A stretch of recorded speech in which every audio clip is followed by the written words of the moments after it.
Lo que pasó con Dean afectó mi salud. Fue un estrés enfrentar todo eso. Muchos problemas de respiración, problemas de diabetes, un desastre. Es que parece que todo se sumó y fue duro intentar enfrentar todo eso. El marido de Melissa Holland, Michael Dean, ha estado en el corredor de la muerte desde el 31 de julio del 2000. En ese día, alrededor de las 6 a.m., el siguiente individuo fue arrestado, Michael Dean Overstreet, de 30 años, masculino caucásico. La investigación está en proceso y los detalles del arresto aún no pueden ser compartidos. Mientras veía las noticias, perdí el control. Hay tanto dolor. Es decir, no me imagino pasar por lo que ella pasó. Es decir, no sé cómo explicarlo. Este es el hombre del que me enamoré. Es difícil explicar el sentimiento. Es como que lamento todo lo que hizo. Quisiera poder haberlo cambiado. Durante mucho tiempo sentí que quizás si hubiese hecho algo diferente esa noche, esto tal vez no habría pasado.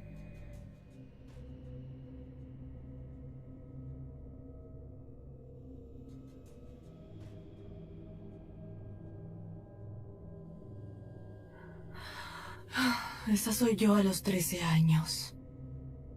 No me quería a mí misma en ese entonces. Siempre pensé que estaba gorda y que no era bonita. En la secundaria yo era acosada. Un par de chicas me seguían por la escuela diciendo cosas como: vamos a patearte el trasero, o mejor cuida tus espaldas. Era algo constante. No tenía idea de cómo enfrentarlas. Temía que si le decía a alguien sería peor, porque se meterían en problemas y luego me perseguirían por eso. Entonces siempre estaba pensando qué podía hacer para que estas chicas me dejen en paz. Cuando conocí a Dean pensé que era muy lindo. Esa cara de perrito tierno me fascinó, pero solo estaba buscando protección. Y la gente sabía que no te metías con la chica de un Overstreet. Los Overstreet eran gente muy protectora. Él nunca dudaba sobre pelear con alguien. Y yo era muy tímida. Me costó mucho tiempo ir a hablar con él. Fui a hablarle y le pregunté si querría lo que los niños llamaban salir conmigo. Comenzamos a salir y todos sabían que era la chica de Dean porque caminábamos por el corredor juntos. Y no tuve más problemas después de eso. Las bravuconas que me seguían retrocedieron. No me molestaron nunca más. En ese momento, sentí que no quería perder a este chico nunca, ¿saben? Ya no tengo de qué preocuparme.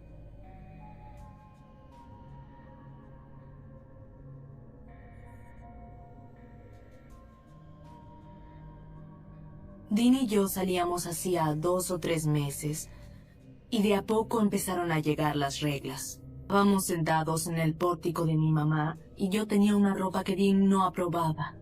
Y dijo que no necesitaba intentar atraer a nadie o llamar la atención hacia mí nunca más. Que yo era su chica, así que tenía que dejar de usar eso. Mi ropa básica que él aprobaba eran jeans y una camiseta. Nada vistoso que me hiciera llamar la atención. No me esperaba eso para nada. Me sorprendió. Pero de todos modos hice lo que él quería. Nadie me había tratado tan bien como Dean antes. Sabía que mi familia me amaba y todos nos queríamos, pero nunca lo demostrábamos. Nos decíamos te quiero muy de vez en cuando.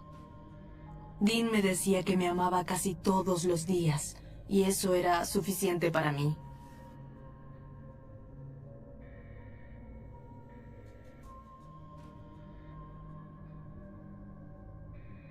se volvió más exigente.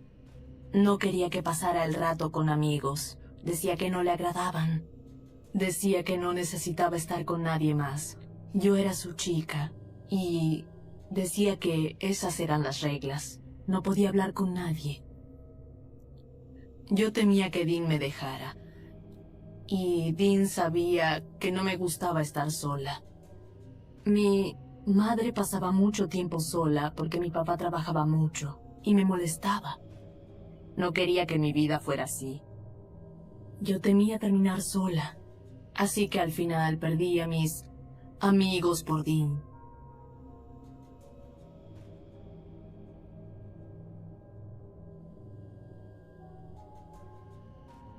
Tenía gente que me observaba en clase y ellos se reportaban con él siempre después de clase.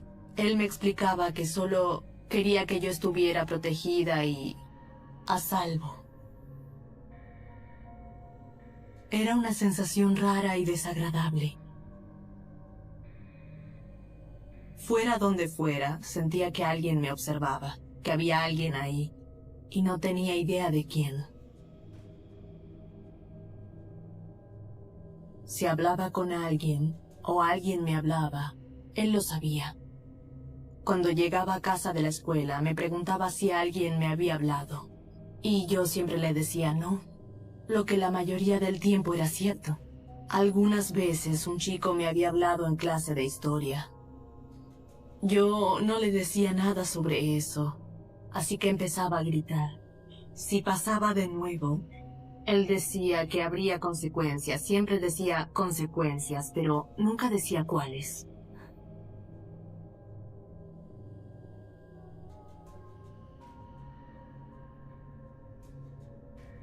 Hubo un incidente en la escuela. Uno de los chicos que tenía una banda siempre intentaba que comprara algún póster de los que él hacía, y un día finalmente compré uno. Por supuesto, Dean se enteró de que hice eso. Tenía gente observándome y sabía sobre toda la situación, y él en verdad se enojó mucho. Al día siguiente, él trajo un arma a la escuela. Dean dijo que después de clases podría encargarse del problema del póster. Yo estaba muy asustada y fui a hablar con mi profesora de matemática. Le dije que Dean había llevado un arma a la escuela y llamaron a la policía. La policía vino y lo sacó de clase. Finalmente lo llevaron preso.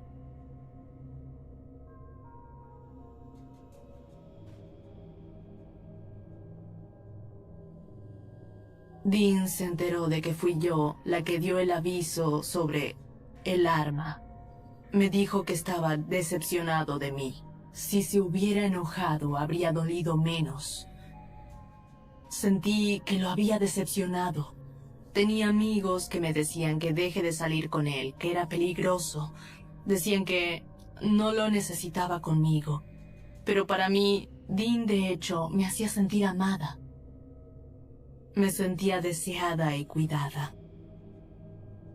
Esa fue nuestra primera Navidad juntos. Fue entonces que me regaló mi primer anillo. El primero de los que me regaló. Era un pequeño anillo de novios. Recuerdo lo emocionada que estaba. Él nunca me dejaría, siempre estaría ahí para mí. Yo me tomaba en serio nuestra relación. Ya saben, yo esperaba que fuera hasta eso, que nos convirtiéramos en marido y mujer, que estuviéramos juntos.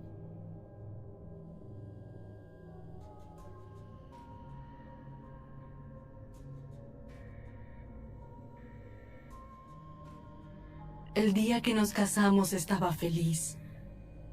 Mis sueños se hacían realidad. Todo estaba muy bien entonces. Siempre quise ser ama de casa y ser una madre. Él tenía los mismos ideales de familia y de verdad pensé que sería el único para mí, ¿saben? Yo no tenía ninguna duda de que era lo que yo quería hacer. Cuando veo mis fotos de casamiento y fotos del pasado, me hace recordar todo lo que no logré y lo que perdí. Se suponía que las cosas fueran de cierta forma, pero no resultaron así.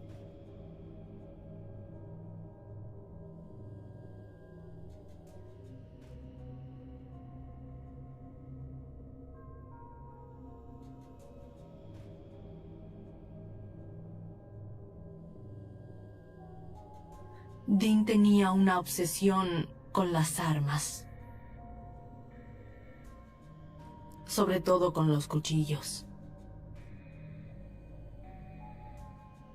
Los pasaba por una piedra de afilar y se aseguraba de que todos estuvieran bien afilados. Lo hacía religiosamente todos los días. Los alineaba en patrones y les sacaba fotos. Eran su mayor orgullo y placer. Al principio no me molestaba, pero luego empecé a notar que Dean siempre llevaba un cuchillo y a veces más de uno. Siempre tenía uno en su muslo, casi siempre cuchillos de caza, y los ataba a su pierna con una cuerda. Comencé a ponerme un poco nerviosa por eso, sobre todo porque él tenía un temperamento muy volátil. Estábamos discutiendo sobre su madre más que nada. Y no le gustó algo que dije. Así que levantó un cuchillo enorme y empezó a llevarlo a mi garganta.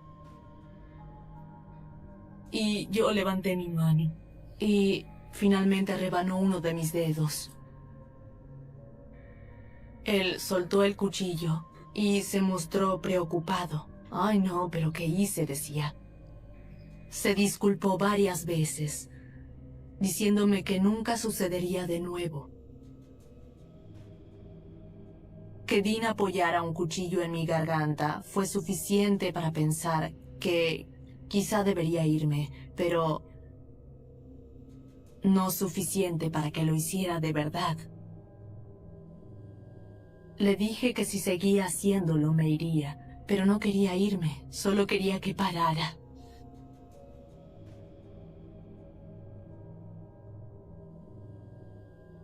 Al principio, después de tener nuestra primera hija, parecía que las cosas estarían bien. Esta es Amanda, nuestra primera hija. Él la amaba tanto. Caminaba de un lado al otro de la habitación haciéndola rebotar. Esos somos Dean y yo, y 3 de nuestros hijos. Alrededor de las fiestas todo iba bien. Navidad era su época favorita. Ese era como mi sueño, que fuéramos una familia. Era todo lo que yo quería. Cada vez que acampábamos la pasábamos bien. Ese era su elemento. Siempre que íbamos a pescar de campamento, cualquier cosa así, era perfecto para él.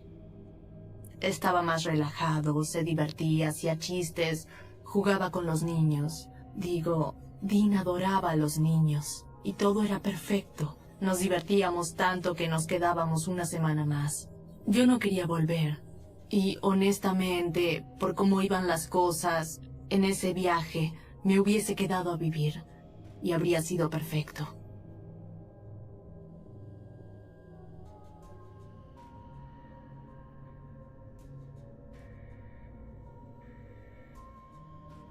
La situación laboral de Dean era muy inestable. Trabajó en construcción por un tiempo, saltaba de empleo en empleo. Que él estuviera desempleado era muy frustrante para ambos. Se levantaba temprano a la mañana y decía que salía a buscar trabajo. Y él se iba todo el día. Yo me quedaba despierta todo lo que podía esperando a que volviera. Muchas veces no aparecía, hasta después de que me dormía o a la mañana siguiente.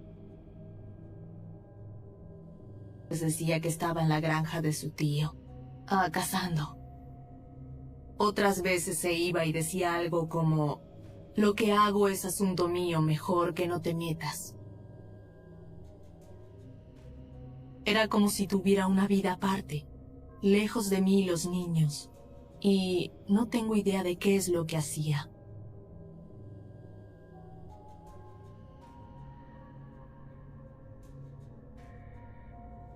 Él llegó como en pánico, respirando fuerte. Tras entrar, cerró la puerta de golpe y la tapó. Dijo que debía meterme en la habitación con los niños y mantener a todos contra el suelo. Se había ido a buscar trabajo y regresó más tarde esa noche y empezó a trincherar la casa, corriendo por todas partes, poniendo muebles frente a la puerta. Mientras hacía esto, respiraba muy fuerte, como si estuviera hiperventilando. Se la pasaba mirando entre las cortinas, como buscando a alguien. Intentaba que me hablara, intentaba averiguar qué pasaba. Solo dijo que debía meterme al cuarto con los niños, contra el suelo. Me di cuenta de que seguro tenía un delirio paranoico. Y yo tenía mucho miedo de que algo pasara.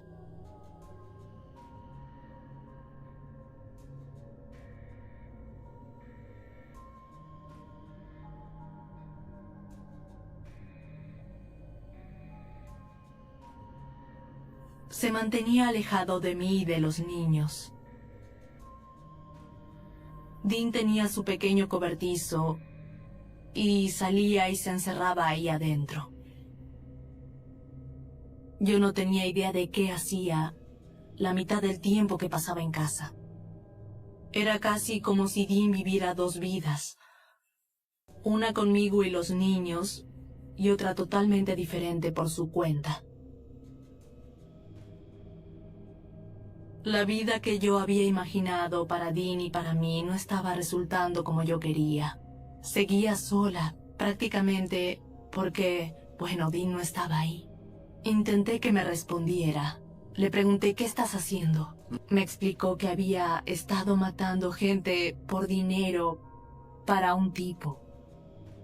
Era salir y matar gente que había cometido algún crimen y de la que la justicia no se había encargado.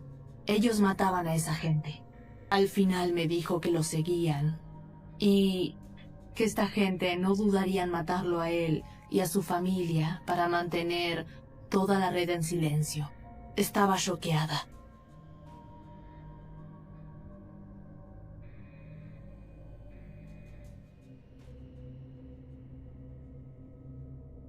Su paranoia empeoró mucho.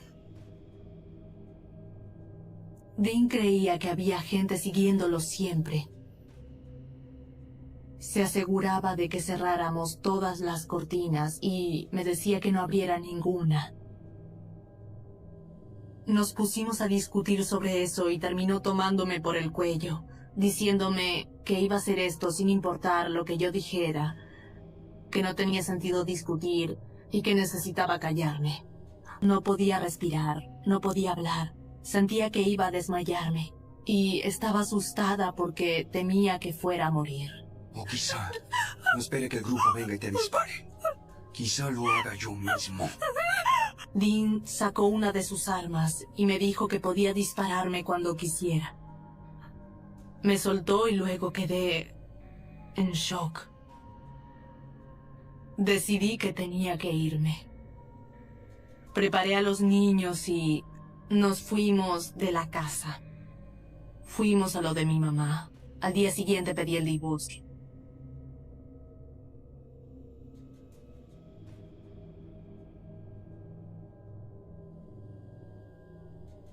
Intenté, durante el proceso de divorcio, tener solo visitas supervisadas porque sabía cómo era. Debería ser realista. Tener la custodia es poco probable. Pero no me lo permitían. Decían que tendría que hacerle daño físico a los niños o tener pruebas de que lo haría. Él había empezado a trabajar y yo no tenía muchas opciones porque, ya saben, él se ocupaba del dinero. Nunca me dejó trabajar. No había nada que pudiera hacer. De ninguna manera lo dejaría solo con mis hijos. Así que le hablé de volver a vivir juntos. Le dije, no voy a pelear por nada. Solo trabaja, trae el dinero a casa y asegúrate de cuidarnos, eso es todo.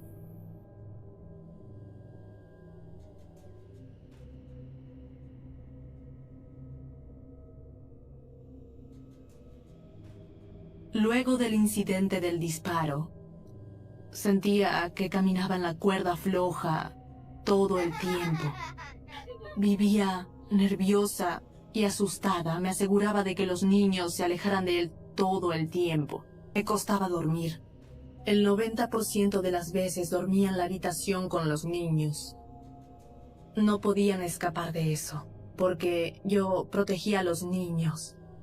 Me aseguraba de que nunca estuvieran solos con él. Me sentía atrapada, como una prisionera.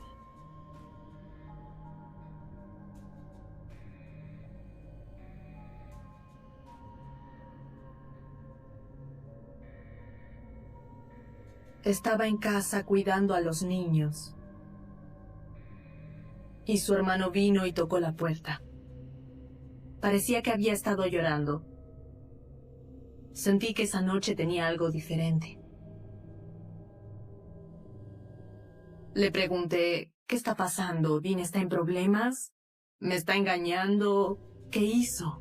Ya saben, ¿qué está pasando? Tuvo una situación, tiene problemas, necesita ayuda. Tenía que recoger a Dean del polígono de tiro. Le pregunté si debíamos ir a la policía, si era así de malo. Y él negaba con la cabeza. Tuve miedo esa noche. ¿Qué había hecho? ¿Qué iba a encontrar al llegar? ¿En qué estado mental iba a estar? Yo no sabía por qué quería que fuera. ¿Por qué Scott no lo había llevado? Se me ocurrió que quizá Dean me quería ahí para poder lastimarme.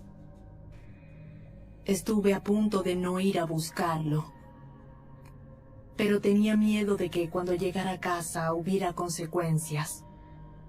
Así que lo hice. Tenía miedo. No sabía si iba a poder volver esa noche.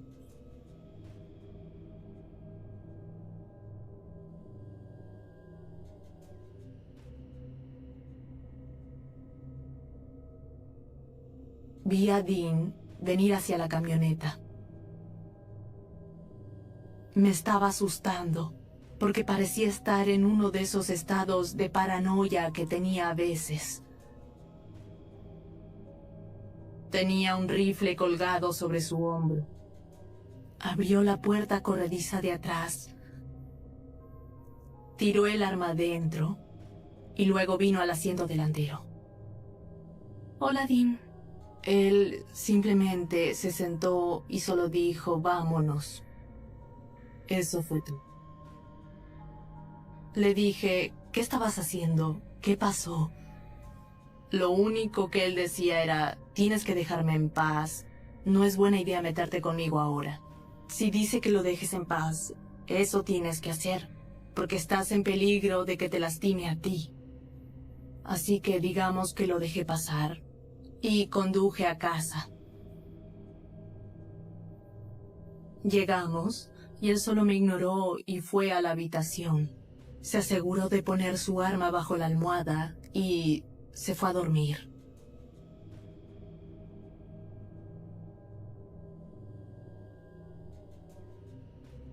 Creo que era domingo por la noche. Estaba doblando ropa y él estaba sentado mirando las noticias. Noté un reporte sobre una chica perdida. Cuando empezaron a dar detalles, la fecha y la hora en que encontraron su auto fue la misma noche en que Dean tuvo sus actividades raras en el polígono de tiro, se me hizo un nudo en la garganta. No estaba segura al principio de qué decir, pero lo miré. Le pregunté si había tenido algo que ver. ¿Conocías a esa mujer? Él me miró como si yo estuviera loca y dijo, ¿cómo pudiste pensar que tuve algo que ver?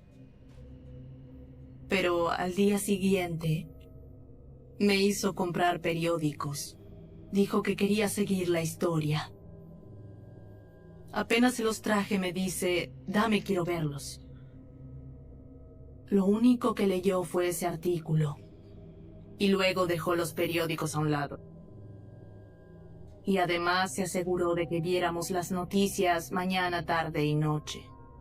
Quería ver qué tenía para decir sobre eso. Que Dean quisiera periódicos y siguiera reportes de noticias era algo muy extraño en verdad. Él no veía las noticias, no leía los periódicos, de ninguna forma. Era como si estuviera obsesionado con la historia.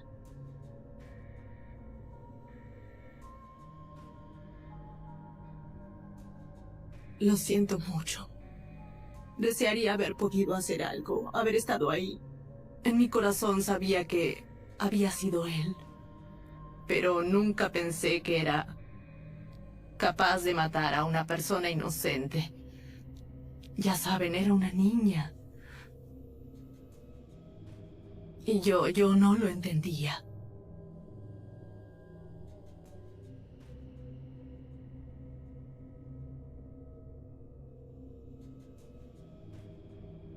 Yo no sabía qué hacer. Pedían la ayuda de todos y toda la información que pudieran dar. No tenemos sospechosos ni ninguna pista. Yo quería llamar a la policía, quería dar información. Pero tenía mucho miedo. Tenía miedo de que se enterara. Lo había acusado por el arma que había llevado a la escuela. Y luego se enteró de que fui yo. No quería que me lastimara o que me hiciera algo porque fui yo la que lo entregó. Era como una lucha interna. Estaba todo el tiempo peleada conmigo misma. Debería llamar, pero tenía demasiado miedo.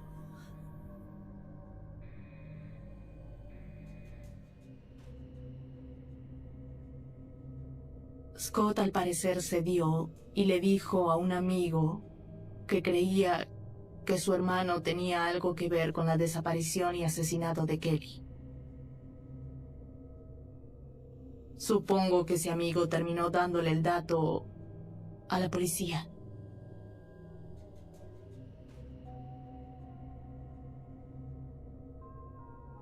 Empezaron a preguntarme sobre Dean. Solo querían saber los tiempos de las actividades de Dean.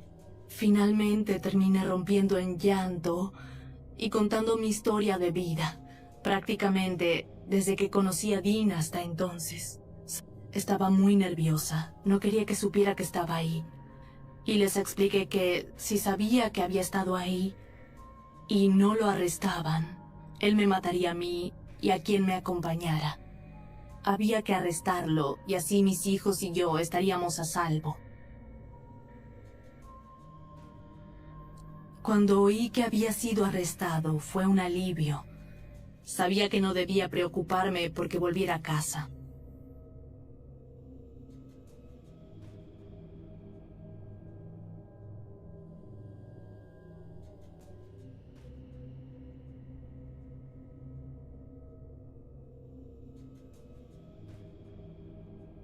Mucha gente de la comunidad me miraba como si yo tuviera tanta culpa como él.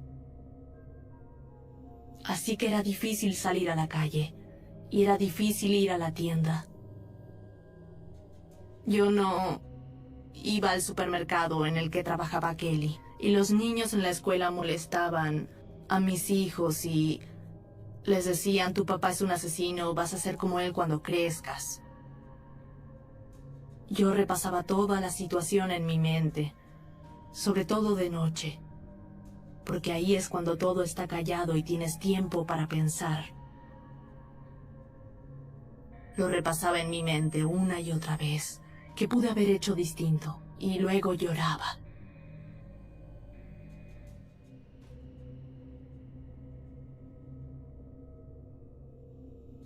Pobre muchacha. Lo siento tanto. Era la hija de alguien. Y lo siento mucho por la familia de Kelly. Pienso en las cosas que no podrá disfrutar y lo que hubiese terminado haciendo con su vida. Graduarse en la universidad, como quería, encontrar a la persona perfecta. Desearía que hubiera encontrado a esa persona y he pensado mucho en eso. Solo desearía haber podido hacer algo más. Desearía haber podido hacer algo. Al menos haber intentado hacer algo más. El policía no parpadeaba. Mantenía la mirada fija en la camilla número 3. Las luces fluorescentes del hospital parpadeaban como si supieran algo. Había humedad en el aire, pero no del clima. Era otra clase de humedad, como la que se siente antes de un temblor. Como el temblor que sienten los pulmones antes de gritar. El cuerpo estaba ahí, inmóvil, rígido, frío. Y sin embargo, ¿estás viendo eso?, dijo el enfermero con voz temblorosa. El monitor cardíaco no mentía. Una línea que debería haber sido recta y silente se elevaba, y volvía a caer. Ritmo, pulso, un latido. Pero no era posible. No después de tantas horas. No después de cómo la habían encontrado. Se llamaba Alma Torres, y durante 3 días había estado desaparecida. Salió del gimnasio a las 18:23, y nunca llegó a casa. Su bolso apareció al amanecer, a la orilla del canal, intacto. Ni un billete faltaba, ni un rastro de lucha. Solo el silencio. Y ahora estaba ahí, su cuerpo hallado entre ramas, tierra mojada y silencio, cubierta por una manta térmica que no logró devolverle el color. Había barro en sus uñas, como si hubiese intentado salir de su propia tumba, como si no la hubiesen dejado.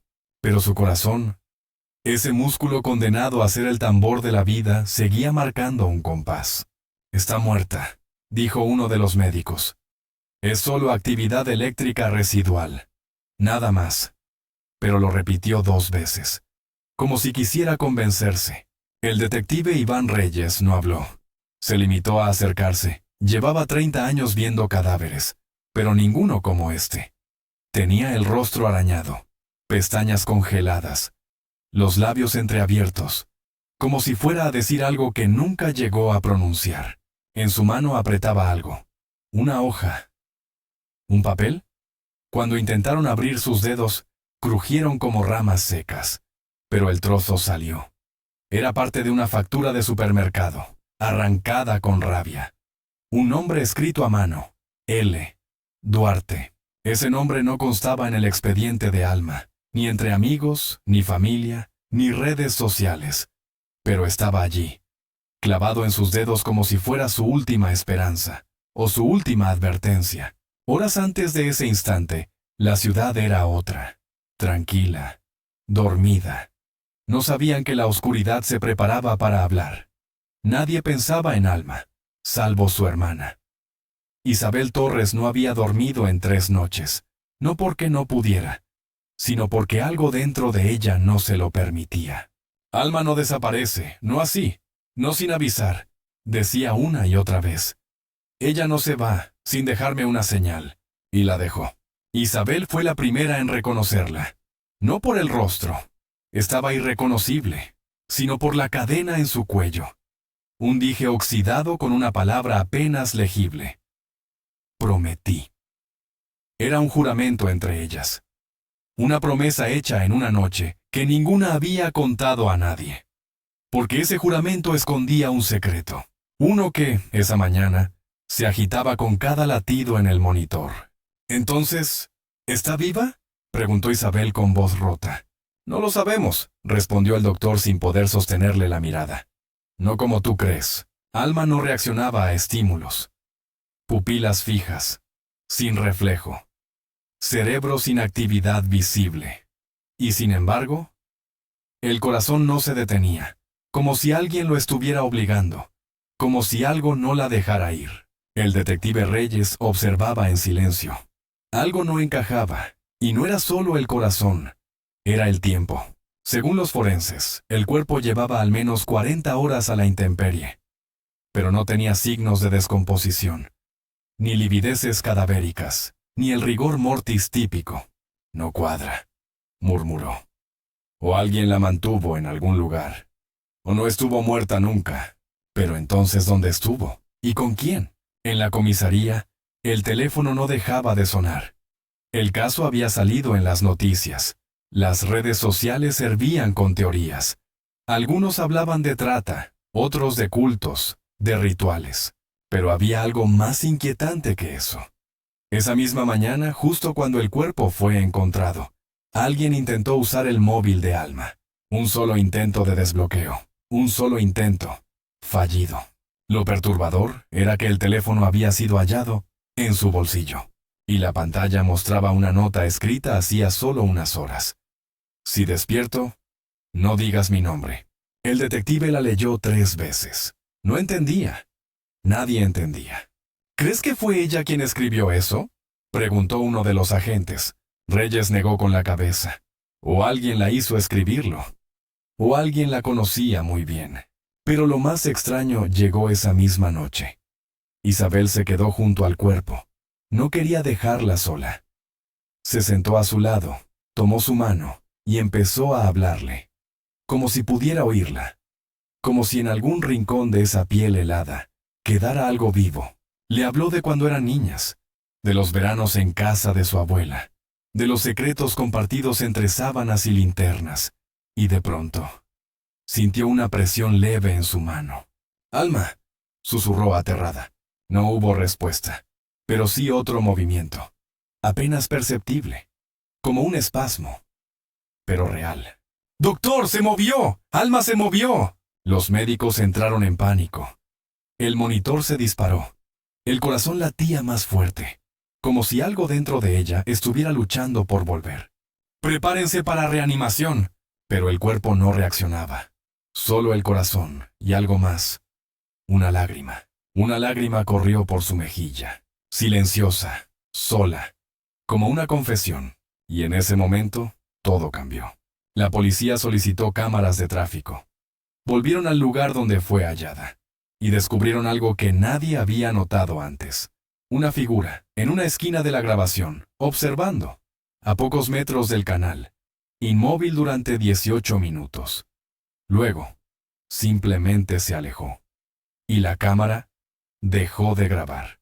Esa figura fue registrada justo a las 4:13 a.m., la misma hora en que el latido del corazón comenzó. Reyes no creía en coincidencias, y menos cuando descubrió que L. Duarte, el nombre hallado en su puño, correspondía a Lucas Duarte, paramédico, despedido hace 4 años, por robar sedantes y manipular registros de muerte. ¿Y si Alma nunca había sido declarada muerta? ¿Y si alguien jugó con su tiempo? ¿Y si alguien quería que su corazón siguiera latiendo? Porque tal vez el corazón no estaba luchando por vivir. Tal vez estaba esperando algo, o a alguien. Y esa era solo la primera noche. 3 semanas antes de que encontraran el cuerpo, Alma estaba de pie frente al espejo, con el rostro empapado en sudor. Respiraba agitadamente, el gimnasio estaba casi vacío, y la música aún retumbaba por las paredes, pero ella solo escuchaba su propia voz. Una voz que había aprendido a silenciar por años, una voz que le decía: «Esto no va a durar. Tarde o temprano todo vuelve». Guardó su teléfono con rapidez y salió sin ducharse. Tenía los ojos húmedos, pero no por el ejercicio. En su pantalla, la notificación aún vibraba. Archivo recibido. Urgente, no abras en público. LD. Lucas Duarte. Era un nombre que había prometido no volver a pronunciar. Un rostro que había intentado borrar de su memoria con años de terapia, trabajo obsesivo y mudanzas. pero ahora estaba de vuelta, como si supiera el momento exacto en que su vida volvía a tambalearse. Esa noche, Alma no volvió a casa directamente. Condujo hasta un parque vacío y se quedó ahí, con las luces apagadas. Lloró en silencio. Revisó el archivo en su móvil.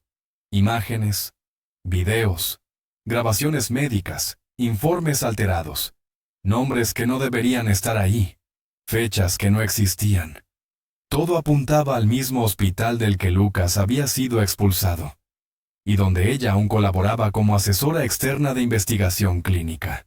Y entre las voces distorsionadas, reconoció una muy clara, la suya, un audio grabado desde su oficina.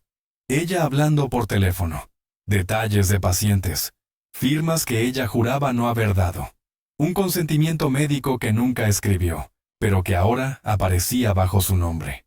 Y una fecha, 16 de marzo, el mismo día en que su madre murió. Alma temblaba. Ahora entendía por qué Lucas había reaparecido. No por redención, no por arrepentimiento, sino porque alguien lo estaba persiguiendo a él también. A la mañana siguiente, Isabel notó algo extraño. Alma siempre dejaba un audio al amanecer, un mensaje corto, a veces tonto, a veces tierno. Pero siempre estaba. Ese día, no había nada. Solo silencio. Llamó, nada. Volvió a llamar, nada. Mandó mensajes, silencio. Esa noche denunció su desaparición. Pero la policía no actuó de inmediato. Adultos desaparecen todo el tiempo, le dijeron. Quizá necesitaba espacio. Isabel lo sabía. Pero también sabía algo más. Su hermana jamás se iría sin despedirse de ella. Jamás. Esa misma tarde, el detective Iván Reyes recibía otro caso sin sentido. Un coche abandonado cerca del canal, cerrado, sin signos de forcejeo, con una mochila de mujer en el asiento trasero y un teléfono aún encendido, con la batería al 2%. El nombre en la identificación, Alma Torres. Reyes ya había visto ese nombre antes, en 2016. Cuando Alma denunció irregularidades en un ensayo clínico secreto financiado por una farmacéutica suiza. El caso se cerró abruptamente.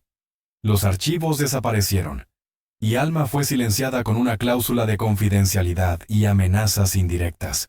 Pero Reyes no olvida. Tiene una lista con nombres que no deberían repetirse. Y sin embargo, vuelven.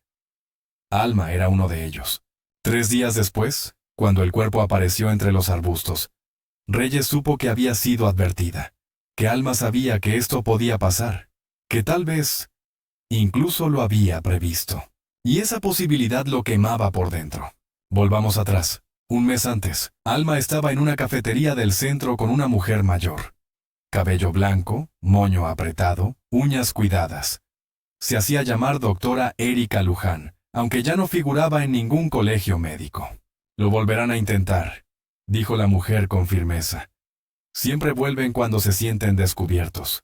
Yo no he dicho nada, respondió Alma. He sido prudente, silenciosa, invisible. Eso es lo que más temen, que sigas viva, que no olvides. Alma apretó su taza. No quiero que Isabel esté en peligro. Entonces prepárate, porque si tú caes, ella será la siguiente. Esa frase martillaba en la cabeza de Alma cuando dejó su última nota manuscrita, escondida entre los pliegues del cuaderno de recetas de su abuela. No soy mártir. Pero si desaparezco, no lo tomes como accidente. No fue azar, no fue casualidad. Fui elegida. Isabel encontró esa nota solo después del hallazgo del cuerpo. Ahora volvamos al hospital. El corazón de Alma seguía latiendo. Sus constantes vitales se mantenían, pero su cerebro no reaccionaba. Y sin embargo, cada noche, exactamente a las 4:13 a.m., el patrón cardíaco cambiaba. Subía, bajaba. Un eco de ansiedad. Como si su cuerpo supiera algo que los demás ignoraban. Esa madrugada, Isabel decidió quedarse a su lado nuevamente. No dormía, solo observaba. Y entonces, en el monitor, algo parpadeó. Una señal. No era un latido, era una secuencia. 3 pulsos largos, uno corto, luego 3 más. Parecía código Morse. Llamaron al especialista de turno. Él negó con la cabeza. Eso no es posible. El corazón no puede transmitir mensajes, pero lo estaba haciendo.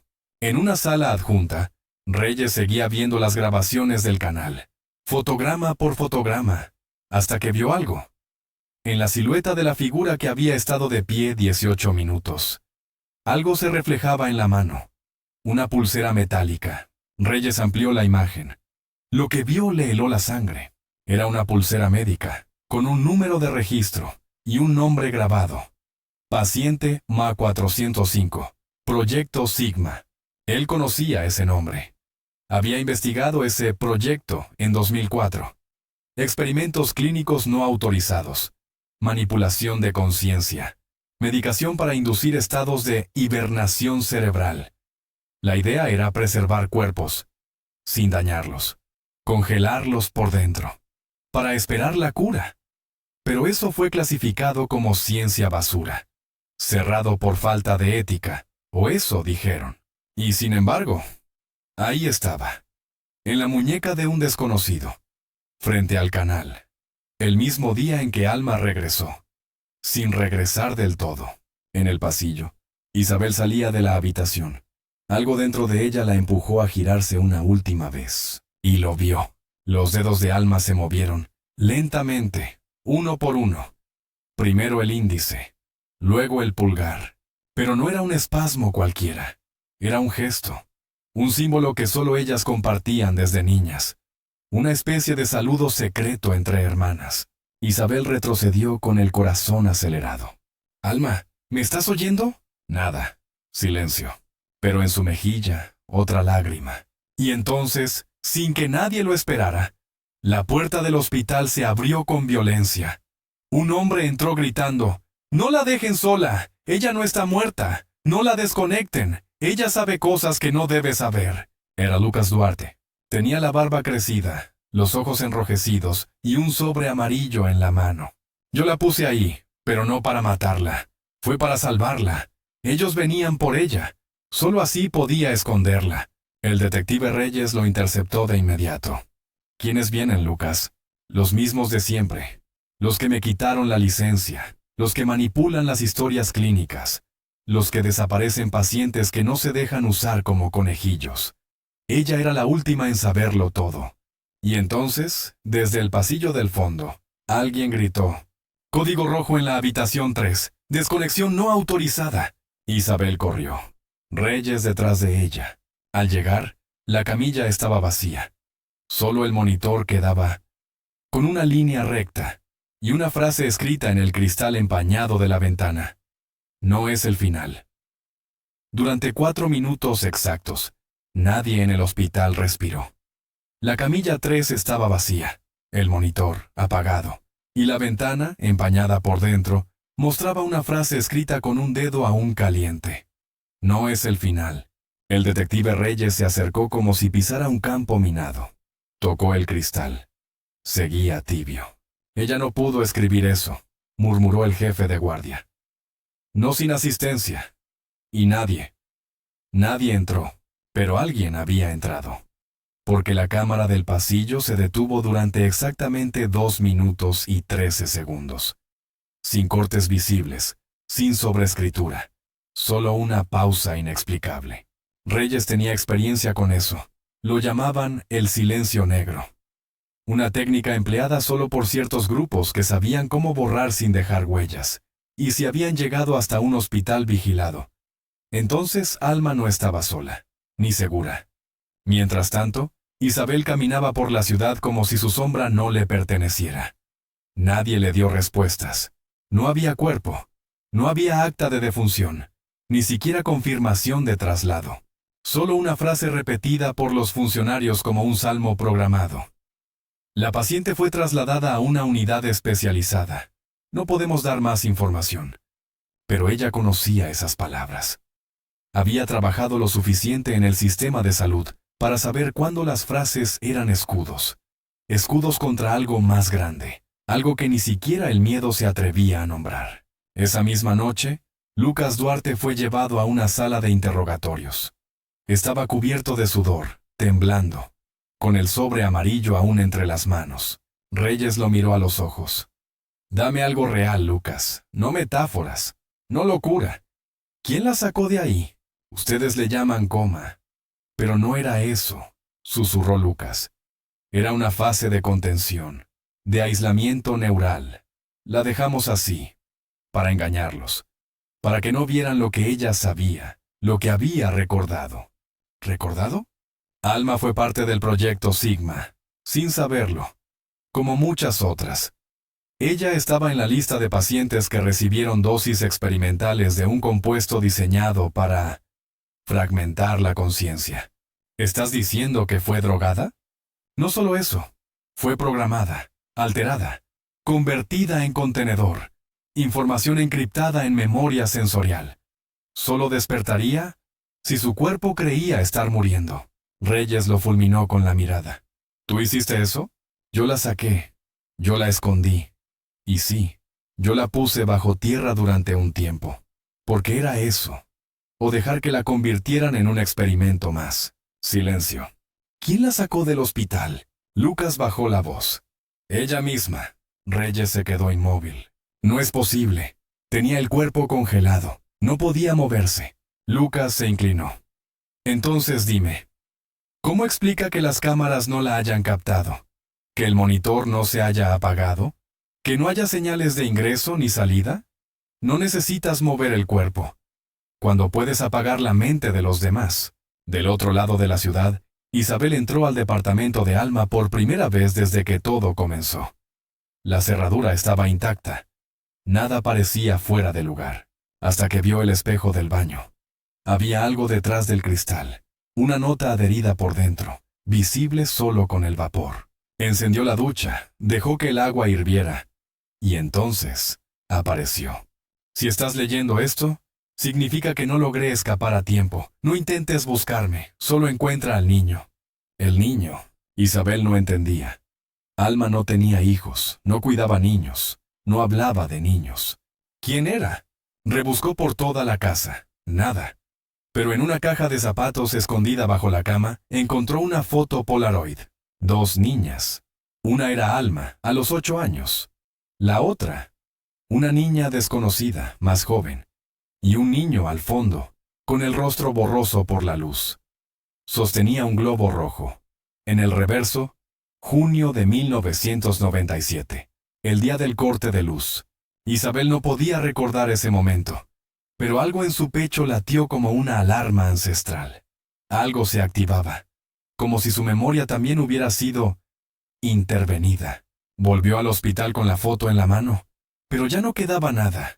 El ala donde Alma estuvo internada había sido clausurada. ¿Y el personal? Preguntó. ¿Reasignado, trasladado o en licencia? ¿Todos? Todos. Isabel salió con el corazón roto. Y fue entonces cuando recibió el mensaje. Sin número, sin remitente, solo un audio de 4 segundos. Una respiración y una voz apenas audible. Estoy despierta. Reyes lo escuchó una y otra vez. Comparó la frecuencia vocal. Confirmó lo que ya sabía. Era Alma. Y sin embargo, las coordenadas de origen del audio apuntaban a un lugar que ya no existía. Un hospital psiquiátrico clausurado en 2009, tras una serie de muertes inexplicables. El Hospital San Blas. Volvamos unos años atrás. Alma tenía 13. Había sido internada en San Blas tras un episodio nocturno. Gritó durante horas. Hablaba en un idioma que nadie reconocía. Dibujaba símbolos en las paredes. Y decía una frase, una y otra vez. El niño está atrapado. Nunca explicó quién era. Solo decía que estaba en una habitación sin ventanas, donde los relojes no funcionaban y las voces se mezclaban con las luces. La diagnosticaron con psicosis aguda.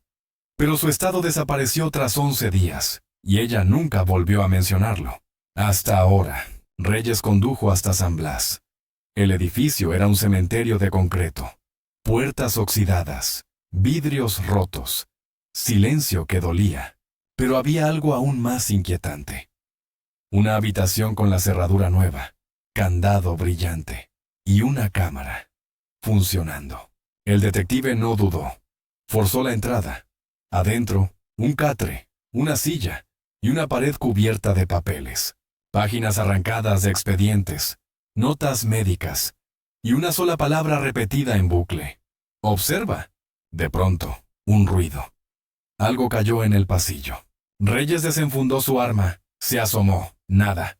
Y entonces, una figura al fondo del pasillo, cabello largo, túnica blanca, los pies descalzos, los ojos abiertos, brillantes, vivos. Era Alma, pero no la Alma que él recordaba, no la víctima, no la que lloraba, era otra.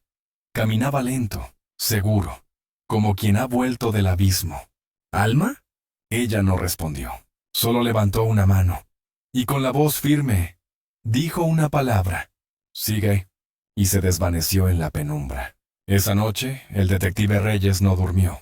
Revisó cada archivo de San Blas, y descubrió una coincidencia inquietante. En 1997, 3 niños fueron internados el mismo día. Uno fue Alma, otra, la niña de la foto, y el tercero, un niño sin nombre. Solo se le identificaba por su brazalete, paciente experimental 0, tratado con un compuesto similar al que Lucas había mencionado. Un inhibidor de conciencia que debía protegerlos del trauma. Pero el niño desapareció 2 días después. Nunca fue encontrado, nunca fue buscado, hasta ahora. ¿Por qué ese niño? Podría ser la clave. Podría ser el verdadero motivo. Podría ser la razón por la que el corazón de Alma nunca dejó de latir. La noche en que el detective Reyes vio a Alma cruzar el pasillo del hospital abandonado, juró que no fue una alucinación. No era un reflejo. No era producto del cansancio. Ella estaba ahí, de pie, respirando. Y sin embargo, su pulso no fue detectado por ninguna cámara térmica. Su silueta no quedó registrada. Solo su voz. «Sigue». Reyes lo hizo. Empujó la puerta por donde la figura se desvaneció. Al otro lado encontró una escalera. Bajó. Cada peldaño era una nota disonante en una melodía que nadie debía recordar. Los muros estaban cubiertos de fotografías rotas, placas oxidadas y puertas sin pomos. Era como si el edificio hubiera querido devorarse a sí mismo. Al fondo, una puerta entreabierta. Luz tenue filtrándose por una rendija. Al entrar, lo sintió.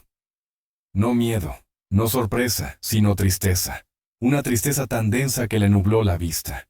Allí, en medio de la habitación, había un niño, sentado, de espaldas, sosteniendo un globo rojo, exactamente como en la foto.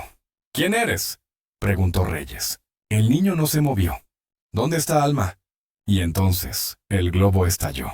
El sonido fue sordo, como si no perteneciera a este mundo. Y en ese instante, la habitación cambió. No físicamente, sino en percepción. El aire se volvió más espeso, las luces más lejanas, las paredes más cercanas, y la voz del niño llegó. Sin abrir la boca. «Ella me escuchó cuando nadie más pudo. Ella volvió, porque yo no pude salir». En otro punto de la ciudad, Isabel seguía escuchando el audio una y otra vez. Esa voz que decía, «Estoy despierta», no era solo una señal. Había un patrón, una frecuencia enterrada entre las ondas, una coordenada encriptada con ritmo cardíaco. Lucas lo confirmó. Es un código de geolocalización. Fue entrenada para enviar eso si todo salía mal. Es parte del protocolo de liberación de memoria. ¿Dónde apunta? Al orfanato de San Damián, cerrado desde 1998 por fugas estructurales. Pero Isabel ya no creía en palabras oficiales. Condujo hasta el lugar. Un edificio colonial, abandonado, cubierto de maleza, pero lo que le erizó la piel fue ver que la verja estaba abierta, y adentro, en la pared principal, alguien había escrito con carbón. El corazón recuerda lo que la mente bloquea. Mientras tanto, en el subsuelo de San Blas, Reyes aún escuchaba al niño sin rostro. A Alma la encerraron porque vio lo que no debía, porque su memoria no podía ser apagada, porque ella era un error. El detective se acercó. ¿Error de qué? Del experimento. Todos debíamos olvidar. Pero ella soñaba, y en sus sueños yo vivía. Entonces la figura del niño desapareció, dejando solo una caja de madera en el suelo. Dentro, un cuaderno. Era el diario de Alma, no actual, sino de cuando tenía 13 años. Y al abrir la primera página, Reyes sintió un escalofrío. La letra era torpe, pero clara. Si alguien lee esto, es porque logré despertarme. Ese mismo día, el jefe de policía recibió una orden de cierre de investigación. El caso de Alma Torres pasaba a manos federales. Todas las pruebas, requisadas, los archivos, sellados, y el detective Reyes, suspendido. Pero él no obedeció. Copió cada archivo, cada audio, cada imagen, y dejó todo en una caja sellada con una sola indicación. Si desaparezco, que la verdad no lo haga. Isabel pasó la noche en el orfanato. Buscó entre papeles viejos, registros, nombres, hasta que encontró una lista. Grupo experimental. Niños no retornados. Entre los nombres, uno la golpeó en el estómago. Elías Reyes. Y a su lado, estado. Comatoso. Ubicación. Cuerpo transferido. Pero debajo de todo, un dibujo hecho a mano. Un corazón dividido en dos. Un niño. Una niña. Un canal. Un cuerpo. Y una fecha. 4:13 a.m. Isabel cayó de rodillas. Esa hora era la hora exacta en que el corazón de Alma comenzaba a latir con más fuerza. ¿Y si ese latido no era solo suyo? ¿Y si su cuerpo era un puente, una cápsula, un refugio? ¿Y si Alma no estaba sola dentro de sí misma? En la habitación de un motel, Lucas miraba los papeles que le quedaban. El rostro de Alma en distintas edades, notas suyas, diarios clínicos, mapas neuronales, y una frase subrayada. La conciencia puede dividirse, pero el amor la une. Él sabía lo que eso significaba. Había visto experimentos donde dos pacientes compartían reacciones ante estímulos aplicados a uno solo. Había visto cerebros apagados que soñaban, con imágenes que no les pertenecían. Y ahora, por fin, entendía. Alma no sobrevivía por sí misma. Alma era la suma de dos, ella y el niño que nunca regresó. En el amanecer del cuarto día, un correo llegó al buzón de Reyes, sin remitente, sin texto, solo una imagen. El monitor de un hospital, pulso fuerte, ritmo elevado, y sobre la imagen una palabra. Despertó. El detective salió sin pensarlo.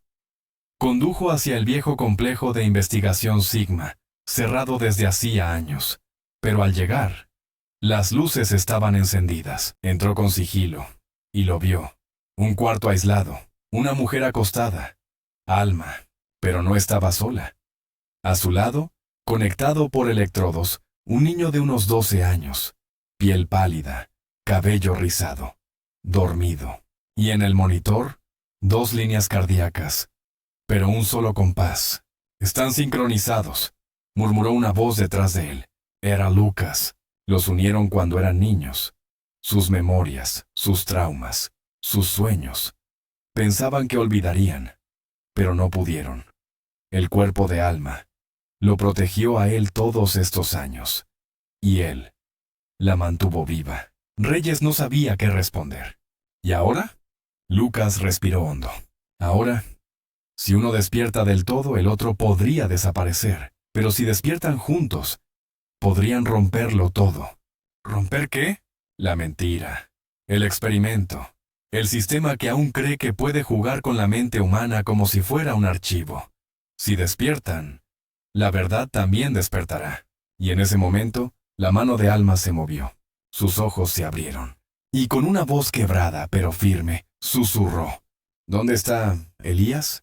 La puerta del complejo se cerró sola. Las luces parpadearon. Y desde el monitor, el latido creció. 1, 2, 3 pulsos. Y una palabra en la pantalla. Conectados. Elías. Esa palabra, ese nombre, salido de los labios temblorosos de Alma, cayó en la sala como una descarga eléctrica. Reyes sintió el aire endurecerse. Lucas contuvo la respiración. El niño en la camilla no reaccionó, pero el monitor sí. El pulso de ambos, que hasta entonces seguía una misma cadencia, se desvió apenas medio segundo, como si ese nombre los hubiera desequilibrado o activado. ¿Puedes oírme?, dijo Reyes acercándose al rostro de Alma. Ella parpadeó. Su voz, frágil, apenas rompía el silencio. Estoy todavía dentro. ¿Dentro de qué? Ella cerró los ojos, como buscando algo más profundo que un recuerdo. De él, de todo. No soy yo, o no solo yo. Elías seguía con los ojos cerrados, pero la piel de sus brazos se erizaba, como si el cuerpo también oyera su nombre, como si él estuviera tan cerca, que respiraran por el mismo hilo invisible. Lucas observaba las gráficas. Esto nunca pasó antes. Había conexiones cerebrales, pero eran pasivas. Ahora hay flujo, hay retorno. Ella lo está llamando, y él está respondiendo. ¿Qué significa eso?, preguntó Reyes. Significa que si uno se despierta, el otro lo seguirá, y eso podría destruir todo lo que los mantiene divididos. Reyes apretó los puños. ¿Qué los mantiene divididos?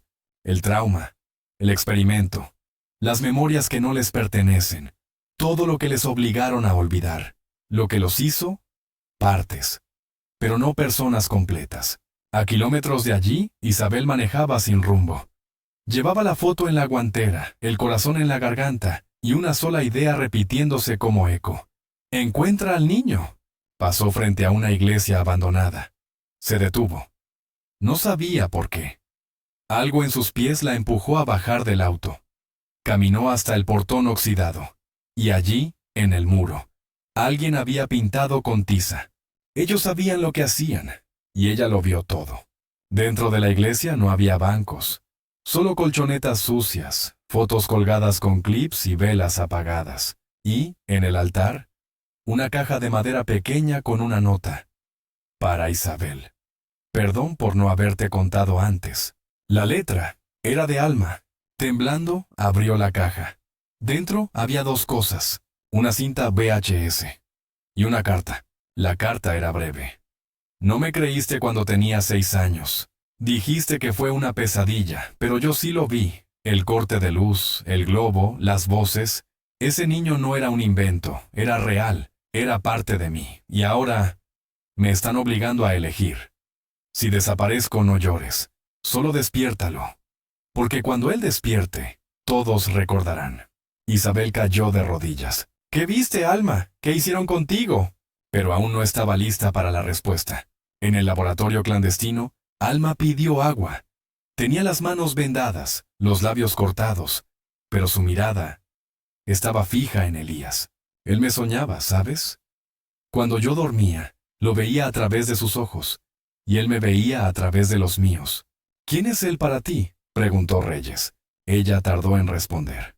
Yo no lo sé, pero cuando yo me rompí, él apareció, como si su alma estuviera hecha de los pedazos que me quitaron. ¿Lo conociste antes del experimento? No, lo conocí dentro, en el sueño, en el apagón, en la caída. Lucas activó las luces de la cámara hiperbárica donde dormía Elías. Cuando Alma fue expuesta al compuesto, tuvo una reacción que nadie había previsto. En vez de entrar en coma, su mente se fragmentó, y una parte de ella se alojó en otro cuerpo, un receptor. ¿Por qué él? Porque era el único niño con la misma huella cerebral, porque habían nacido el mismo día, porque sus madres estuvieron en el mismo hospital y firmaron sin saberlo el mismo formulario clínico. Reyes se llevó la mano al rostro. ¿Estás diciendo que los unieron desde el nacimiento? Lucas asintió. Nunca fueron dos pacientes. Siempre fueron un sistema de dos polos. Y cuando ella despertó, lo arrastró con ella. Alma se sentó con esfuerzo. Su voz se volvió firme. No quiero seguir dividiéndonos. Quiero recordarlo todo. Quiero que Elías sepa quién es. ¿Quién es? Alma tragó saliva. El que fue olvidado por todos, menos por mí. El que vivió dentro de mí cuando ya no quedaba nadie más. Esa noche, Isabel encontró una videocasetera en el sótano del departamento. Conectó la cinta. La imagen era temblorosa, grabación casera. Niñas jugando en un jardín, un cumpleaños, un corte de luz, y de pronto, el caos. La cámara se cayó al suelo. Y entre gritos y sonidos metálicos, una voz aguda, clara, se escuchó por encima de todo. ¡No lo apaguen! ¡Él está dentro! La imagen quedó congelada en un rostro infantil. El de Alma. A los 6 años, mirando a cámara, con los ojos desorbitados, y una sola palabra en los labios. Elías. En el laboratorio, Lucas conectó ambos monitores. Los cerebros de Alma y Elías mostraban patrones casi idénticos. Pero en ese momento, algo cambió. Un pulso eléctrico estalló en ambos cerebros. Las alarmas comenzaron a sonar. Lucas gritó: ¡Se están sincronizando a nivel absoluto! Reyes se aferró al borde de la cama. ¿Qué significa eso? Que están recordando juntos. Que la división se está rompiendo. Que la verdad va a salir, aunque el cuerpo no esté listo. Alma gritó, un grito seco, ancestral. Elías comenzó a agitarse. Y en la pantalla, imágenes, no grabaciones. Memorias proyectadas. La cara de un médico. El quirófano. Inyecciones. La voz de una mujer diciendo, firme aquí. Unos ojos abiertos, aterrados, mirando luces que nunca deberían haber existido. Y una habitación sin ventanas, con relojes detenidos, con niños que no hablaban, porque habían sido programados para no recordar. De pronto silencio. Ambos cuerpos quedaron inmóviles. ¿Qué pasó?, preguntó Reyes. Lucas no podía creerlo. El enlace colapsó. Sus cerebros están en suspensión total. ¿Murieron? No. Están en el borde, en ese lugar donde el cuerpo aún respira, pero la mente elige si regresa. Y entonces, Alma abrió los ojos. Lloraba, no de miedo, sino de certeza. Él ya sabe, ya recuerda, y viene por todos. ¿Quién? Ella levantó la mirada, y con voz temblorosa respondió, Elías, pero no como antes. Ahora, él es memoria, y la memoria nunca muere. La sala tembló. El monitor de Elías marcó una subida repentina, y su cuerpo, inmóvil durante años, abrió los ojos. No dijo una palabra, solo miró a Alma, y sonrió. Elías abrió los ojos, no lentamente, como quien despierta de un sueño profundo, no con pánico, ni confusión. Los abrió como quien recuerda, como si nunca hubiese dormido, como si hubiese estado esperando exactamente ese instante. Su mirada recorrió la sala. Reconocía todo. La luz blanca del techo, el sonido leve del monitor, el olor a cloro disfrazado de ciencia. Y luego vio a Alma. No pestañeó, solo sonrió. Una sonrisa breve, contenida, casi rota. Una que no pertenece a un niño. Una sonrisa que arrastra historias, años, traición. Alma no supo qué decir. Elías no necesitaba palabras. Y entonces, ambos monitores se sincronizaron otra vez. Un solo ritmo, una sola onda. Lucas miró los datos sin entender. Esto no es solo recuperación. Esto es convergencia. ¿Qué significa?, preguntó Reyes. Lucas tembló. Que ya no hay dos personas separadas. Hay algo más. Del otro lado del complejo, Isabel recibió un mensaje. Un número privado. Una imagen. Era un plano. El plano del hospital. Con una ruta marcada en rojo. Y una nota al final. Si quieres saber quién las destruyó, ven sola. Isabel no dudó. Cruzó el vestíbulo sin hacer ruido. Siguió el camino hasta una antigua ala cerrada, oculta bajo pisos de concreto. Y allí lo vio. Una sala quirúrgica abandonada, cubierta con lonas, sillas volcadas, luces rotas. Pero en el centro, un archivo, carpetas amarillas, fotos clínicas, registros, y un solo nombre repetido en todos los documentos: Doctora Erika Luján. Isabel tragó saliva. La mujer que había estado con Alma un mes antes. La que le advirtió que volverían. La que hablaba como si lo supiera todo, porque lo sabía. Y en uno de los documentos, una imagen en blanco y negro, una ecografía. 2 fetos. Uno más grande, otro más pequeño, ambos marcados con códigos, ambos etiquetados. Paciente A0C1, receptor B02. La madre era suya, su propia madre. Isabel tembló. Alma no fue hija única, y ella tampoco. En la sala principal, Alma susurró. ¿Recuerdas la habitación sin ventanas? Elías asintió. ¿Recuerdas el apagón? Asintió otra vez. ¿Recuerdas lo que me prometiste? Y entonces él dijo su primera palabra. Prometí. Reyes los observaba en silencio. Sabía que ya no estaba frente a un caso. Estaba frente a una verdad.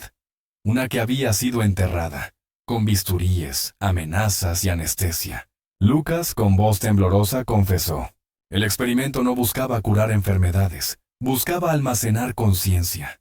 Separar el alma del trauma, transferirla, protegerla, a costa de la identidad. ¿Y ellos? Preguntó Reyes. Eran los únicos en los que funcionó, pero no como esperaban, porque lo que separaron terminó encontrándose otra vez. De repente, el complejo se apagó. Luces fuera, motores fuera, todo en silencio. Solo una alarma roja, una voz artificial.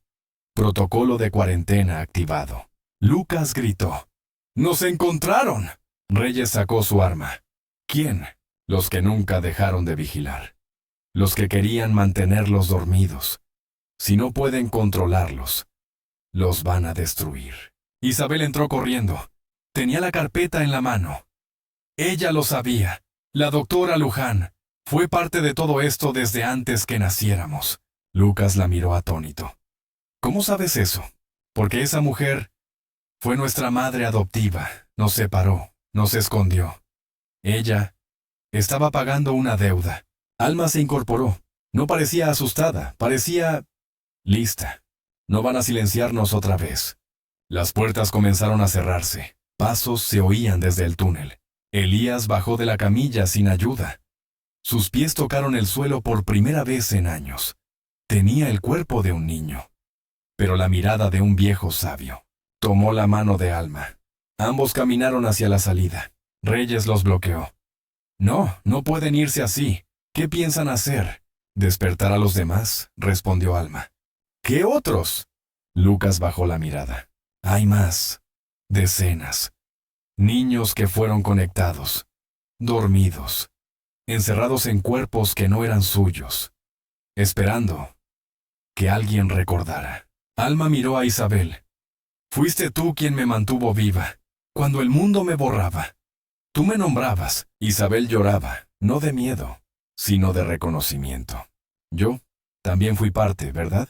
Elías se le acercó. Le tocó el pecho, y con una dulzura imposible dijo, tu alma estuvo dividida, pero tu amor nunca. Tú eras el latido que nos conectaba. Los intrusos entraron armados, máscaras negras, pupilas dilatadas, el lenguaje de quienes no escuchan razones. ¡Al suelo, todos! Pero en el instante en que apuntaron, el monitor estalló. Una onda invisible. Una frecuencia que los desorientó. Los hombres cayeron de rodillas. Sangre en la nariz. Ojos cerrados. Como si una sinfonía inaudible los hubiese atravesado. Lucas gritó. ¿Qué hicieron?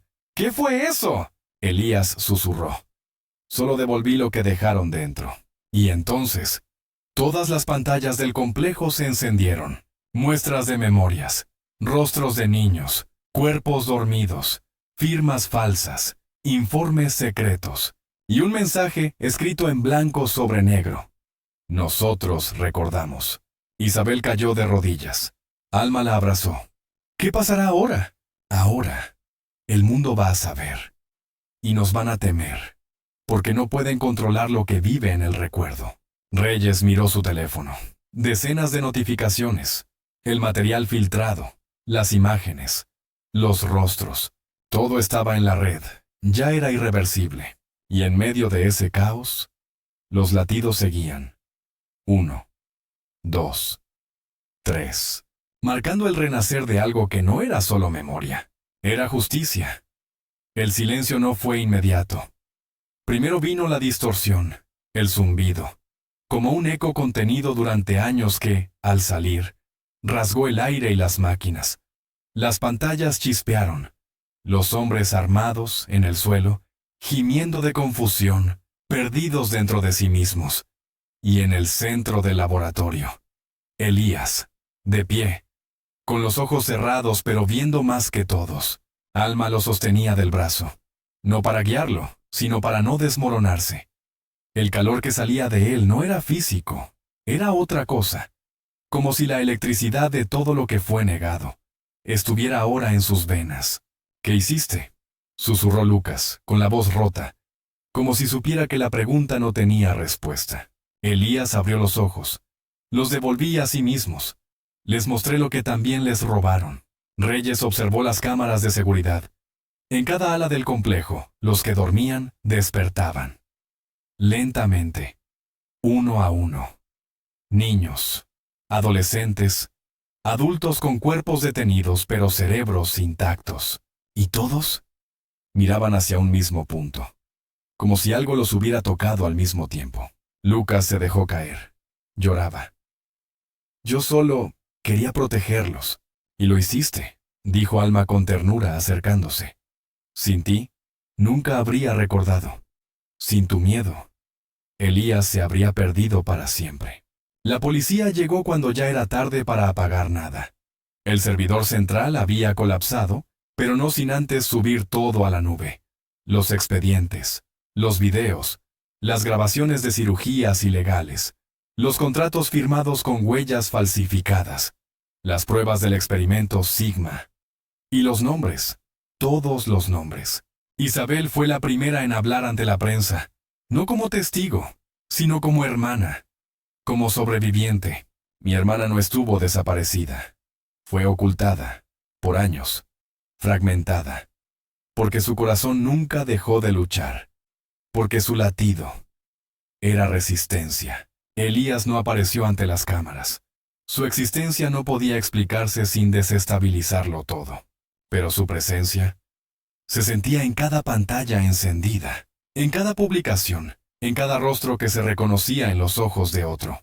Una semana después, Alma visitó el canal donde la habían encontrado. Ya no había ramas, ni barro, solo agua quieta. Se sentó en la orilla, el mismo dije en el cuello, prometí. Elías apareció a sus espaldas. Ya no parecía un niño. Aunque su cuerpo no había cambiado, había en su postura una gravedad que pesaba más que los años. ¿Tienes miedo?, le preguntó Alma. No del mundo, solo de olvidar otra vez. Ella le apretó la mano. No lo harás, no mientras sigamos conectados. ¿Y si algún día quieren separarnos de nuevo? Alma miró al cielo. El sol caía lento, como si pidiera permiso para retirarse. Entonces haré lo que hiciste por mí. Te soñaré hasta que vuelvas. Esa noche, Reyes encontró en su buzón una carta, sin remitente, solo una hoja, escrita con lápiz. Gracias por escuchar el silencio.